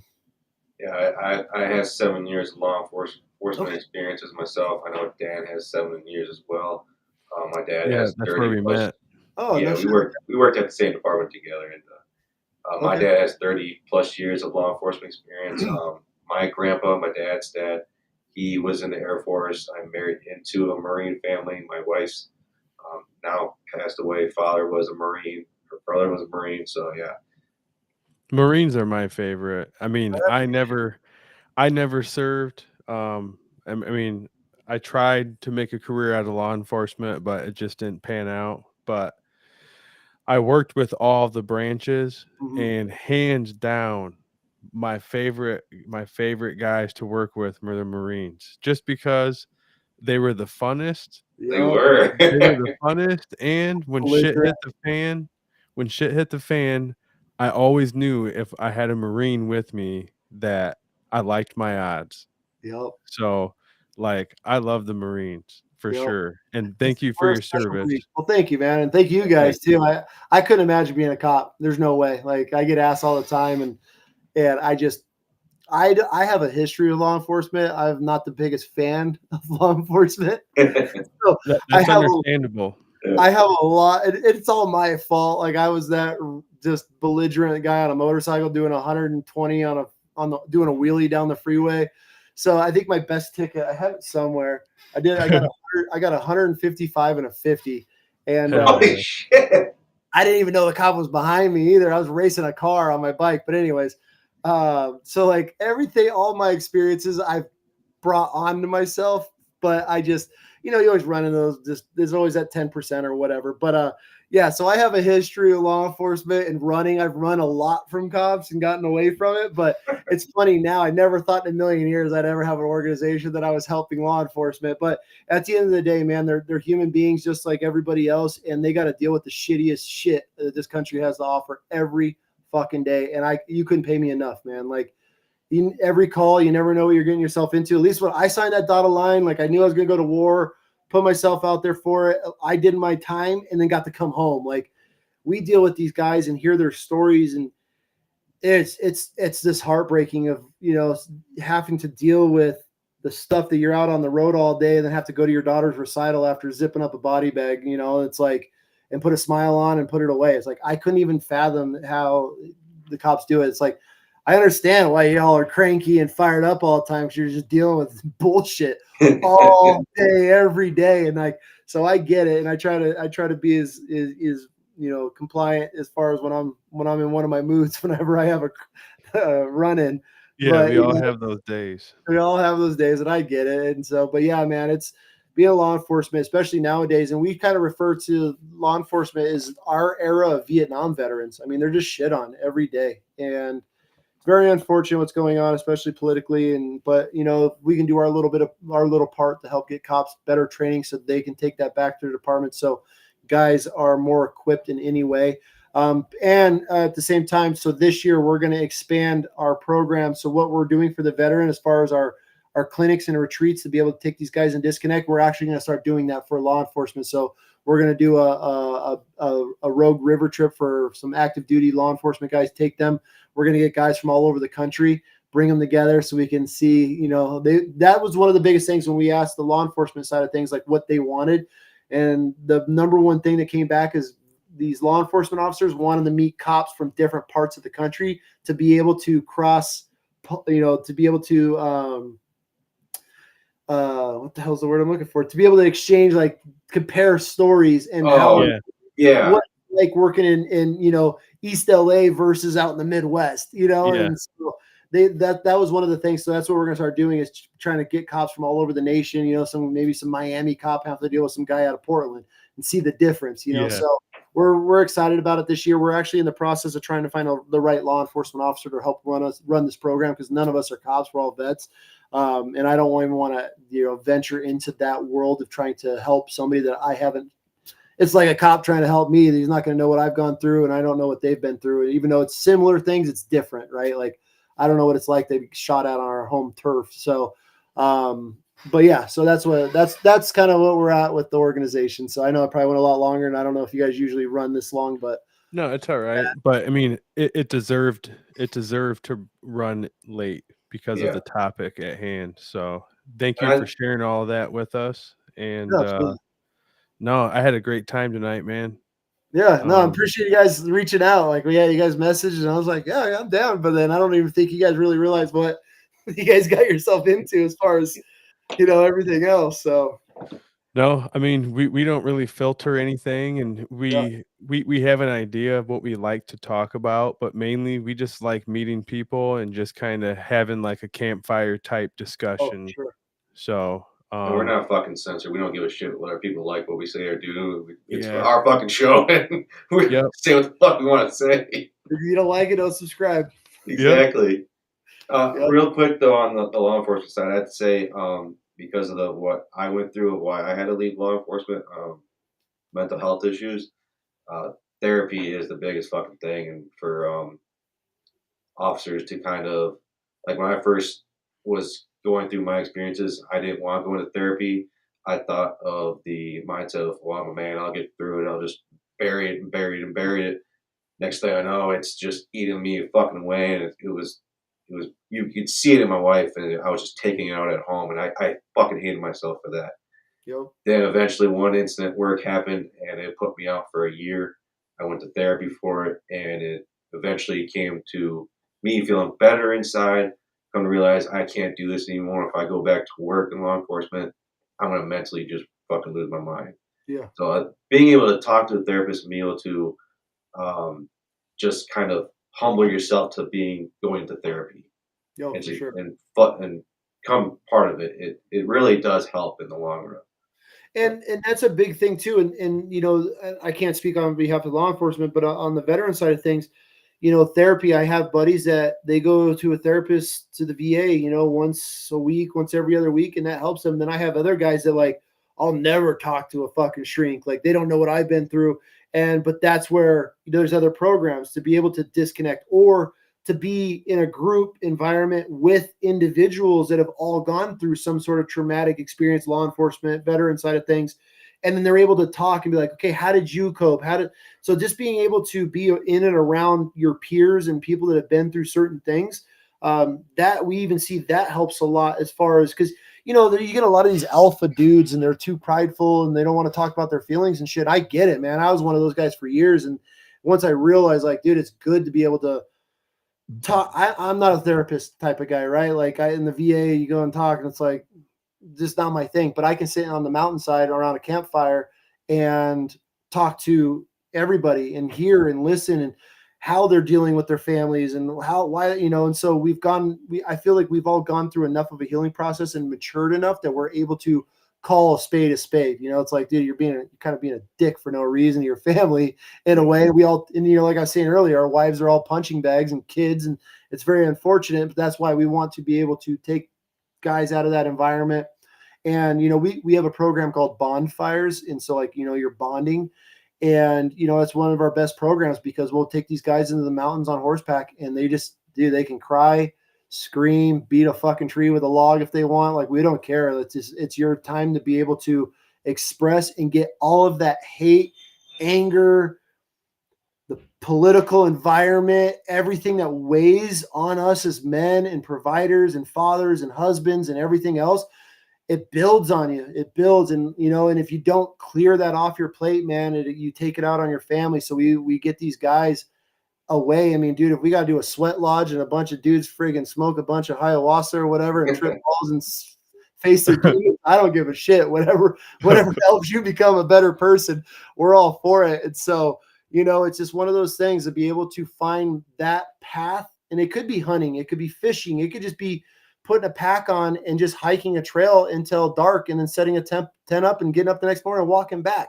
It doesn't need to be some crazy experience, but it's just being able to provide outreaches for anybody, you know, along their programs. And so that's our next big thing, is helping the law enforcement side and giving them more programs that we can do as well. And so, yeah, I get it, man. Like some guys, they love their therapist and other guys will absolutely refuse it. And so that's where we want to step in and provide any of those programs. And, you know, if they got to go through 5 or 6 programs, so they find out that underwater basket weaving is their lifesaver and that's what they love to do, cool. Here you go. We'll build a program off of it and offer it. And hey, whoever signs up and wants to come experience it, like that's what we do. So, well, I'd like to say thank you again for coming on the show, Bryan. Thank you again for your service, and we really do appreciate everything that you're doing out there. And again, this episode will get released on our podcast versions sometime tomorrow. Oh, cool. If there's any way that we can help out in any way, just let us know. We're more willing to help out, man. And absolutely. Thanks again for everything, man. We really do appreciate it. Yeah. I'll have to have you guys on the episode on my podcast too. If you guys ever come out to Idaho, maybe we'll plan a bear hunt or something like that, and we'll knock out. I want to talk law enforcement. I love sitting down and just hearing stories from, you know, crazy adventures. We will gladly take you up on that. Let's do it. I want to shoot a bear, and I mean Idaho. I want to go out there, and yeah, I enjoyed chatting with you. So definitely, man. Cool. Best of luck in all your ventures, and we will be in touch. Yeah, thanks, guys. Have a good night, man. Have a good night. Oh, man. I knew Idaho was going to be pretty cool, man. It sounds like a state that if you know how to hunt there, then you could hunt anywhere in the country. Yeah, and I just can't believe like the fucking wolves. Like the sheer, like they're just, that story about the dogs. Oh my gosh. Yeah. That is fucking insane. But I think the scariest thing is how he says, like, yeah, I never see him though. yeah, It's like he can see the impact that it's having on the state it just he can tell that the increase is there, but the fact that he's not seeing them, that's what makes it kind of trippy. Right. Like they're wiping out 9 trophy dogs real quick, but they're still not seeing them. And like they're pretty much a year-round hunting season, and he's still not really seeing them. Right. I mean, they're apex. I mean, they're apex predators for sure. And you know what's weird? The wolf is actually growing up was always my favorite animal. I just loved the wolf. Well, that has a lot to do with all those animal rights activists. It's one of those animals that people love, like a polar bear. Yeah. You see a polar bear and you're like, "Oh my God, that's such a beautiful creature," but it will fucking kill you. Right. Like it will kill you. Same thing with a grizzly bear, like yeah, or a moose, you know? People love gawking at a moose, but a moose will kill your ass, you know? It will trample you. So, I mean, people just love looking at nature and they can't fathom you killing it, but some people are uneducated on just how capable some of these animals are of really wreaking havoc on your area. Well, I also think it's obviously dogs ascended from wolves. I think that's kind of like another thing of it, maybe as well. Maybe because of there's the probably relationship something between. there. Yeah. And For he was sure. right. If you shoot one wolf, if you want to get crucified and fucking. I mean, honestly, we don't give two shits what people think what we hunt and what we do here, but I would just, I like Idaho though. I'm liking the vibe same here. from what I'm getting from Idaho. It's definitely inspired me to make it a reality. Like we're gonna have to go out there. Oh, dude, we need to start training to get in better shape to get the fuck out there in Idaho. Yeah, that's pretty much what I took from Bryan's rundown is okay, train like you're going to war. Yeah. Like train like for battle. Like Right. don't train to hunt, train for extreme circumstances, but that's cool. I like that mentality. Anything different, I'm all for. Yeah, But so my no, man, I'm excited to learn more about Idaho, but Bryan definitely gave us pretty good insight. oh So yeah. You gave us good insight for Idaho and I'm looking forward to tomorrow's guest. I know you got your fucking dick hard for tomorrow's guest. more like butterflies in my stomach because I'm nervous. Yeah. No, yeah. But with that being said, tomorrow's guest is Troy Pottinger. But we are ending the show tonight. If you ever want to be a guest on our show and represent your own state, message us on our social media platforms, or you can text us at 269-993-3653. Again, this is the Electronic Campfire. We talk about whatever you want to talk about. Message us if you have any questions that you want us to bring up on the show. We appreciate it. Dan, do you have anything else? Also, real quick, we do go live every Monday, Tuesday, Wednesday, and Thursday at 8:30 p.m. Eastern Standard Time. Nope, just hit the like and subscribe button if you have not done so. That way we can continue to grow and try to lure in more guests that can bring us more information so we can all continue to learn. But yeah, thank you guys, and we'll see you tomorrow. Thank you for tuning in to another episode of the Whitetail Advantage Podcast. We hope you enjoyed the show, and we will see you next time.